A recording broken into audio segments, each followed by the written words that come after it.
Hey guys, Jim Halterman from TV Guide Magazine, TV Insider, here with Bill Hader. I didn't know what to do, man. Look, I'm in a bad spot. Like, I'm seeing shit that's not there. I'm kind of losing my mind, man. And I need help. I need a purpose, Hank. Buddy, forgiveness is something that has to be earned. I've missed the show. I think a lot of people have. I'm sure you did too. Yeah.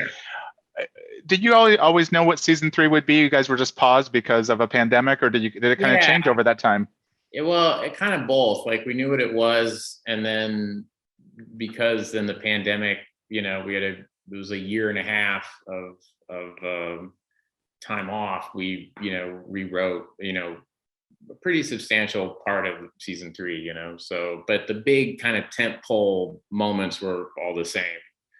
But yeah, we did a bunch of rewriting. Okay. At the start of the season, where is Barry's sanity? I'll let you answer that because I've seen the episode, so I have an idea, but I want to hear you explain it. It's pretty bad. Yeah, he's pretty much he's at his lowest moment, which is really saying something.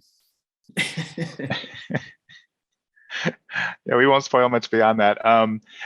Does he have anybody to lean on? That's what I always want for Barry, is somebody he can really just lean on. And I don't know if he has that, or is he trying to find that? Yeah, I don't know I mean, he thinks I sometimes wonder if he knows that he can do that, or if he thinks people he leans on are going to manipulate him, or I don't know. It's so funny because you do these things and people ask you very clear questions about the character, and I really don't think about it that much. It's all kind of intuitive and by feel. And then, people ask like really good questions like that, and I go, huh, I don't know. That's interesting. Yeah, does he? I don't know. I mean, I think Kusno's the person he thinks he can lean on, and I think this season the people that he truly loves, he can be pretty brutal too, because I think he's kind of up against the wall. He's kind of been put in a corner in a way. Yeah, watching these season 3 episodes, I feel like you're doing scenes with your co-stars that we haven't seen before, whether it's especially with Henry and then with Sarah. Can you talk about, at least with Henry, because where things go in these first few episodes is I didn't see coming, and it's wonderful to watch. But can you talk about working with Henry in this season? Oh, Henry's great. Yeah, without giving anything away, Henry's just, he's just we just have a really good rapport together. We just can really work really well together. And, sometimes, and it's hard, I get it, is when you're the director and you're acting with the person, your scene partner is a director, it's hard because it feels like your scene partner is, directing you. That's never fun. And so, I get it at a certain point that it can be annoying, but Henry is a good sport about it, and very, like I said, just very open. Yeah, for a scene where you're directing yourself, and there's one scene in particular between Barry and Sally where he's losing it in her office. I won't give too many of the details away, but I think you were also directing that episode, correct? Yeah. How do you turn that on and off? Because it's such an intense scene. It was jarring to watch in a good way, but I hope it was the actor. Yeah, I mean, that's one you don't really think about it. I mean, before those scenes are happening, you're talking to the crew. I'm talking to Sarah, and here's what the blocking is. Here's this and all that, and then you do it. And I think after the takes, I would, check in with her, and are you okay? Yeah, and then got it. All right, good. Moving on. I think we did like 2 takes of it. Can you talk about shooting that with Bill and how that was maybe different than other things you've shot?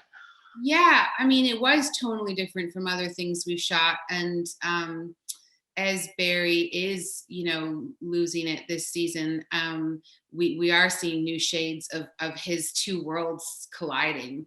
And so, I mean, like all scenes on Barry, we had the luxury of rehearsal. We rehearsed everything. So we both felt really prepared. And then it was just one of those where you kind of have to go with it. I mean, he was quite scary, so it didn't require much acting on my part. Sally's kind of gotten everything she's wanted, but I wouldn't say she's happy. Can you talk about where we find her at the start of the season? I would say that's a very good assessment. And yeah, she's finally getting all the things that she's wanted. And it is a bit of a case of be careful what you wish for. And I think perhaps she thought it would be one thing, and it's a lot of things. She's feeling overwhelmed, I think, and anxious and trying to prove herself. And yeah, it's a fun place to start the season, and there's plenty of room to fall. Okay. Good way to put it. How at the start of the season, how would you describe her relationship with Barry? How's it going? Well, I've always said that theirs is the perfect relationship in that it's absolutely functional and it's pure dysfunction, and that they are two people who can't see each other at all. You know, it's a relationship based on projections, and Sally loves Barry because he sees her as a star, and Barry has found the one narcissist in Los Angeles who doesn't seem to realize he's a hitman. So it works, you know. But I think that they both live a life of a carefully crafted veneer where they're constantly juggling two realities, and both of those are cracking for each of them individually. So ultimately that's going to affect the relationship, and we see their dynamic shift quite drastically this season. Catch season 3 of Barry on HBO every Sunday.